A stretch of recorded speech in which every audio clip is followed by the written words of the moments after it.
Welcome to Artificial Professor.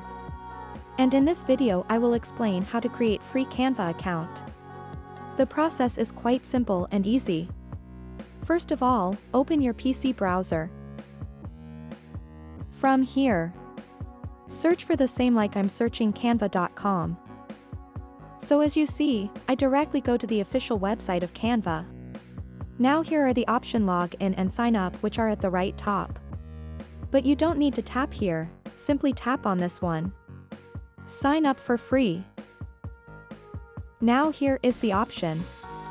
Continue with your Google account or continue with another account. Make sure your Google account has been created, because it is necessary for creating Canva account.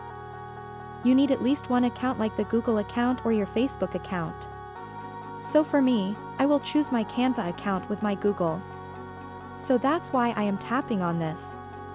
Continue with Google, because my Google is already logging in this browser. That's why here is my account. I am tapping on this one, because my account is already logged, and so I don't need to type my password. So as you see, my account is created successfully. So these are basic way by which you can create your Canva account easily. If this video was helpful, please like, subscribe, and see you in the next video of Artificial Professor.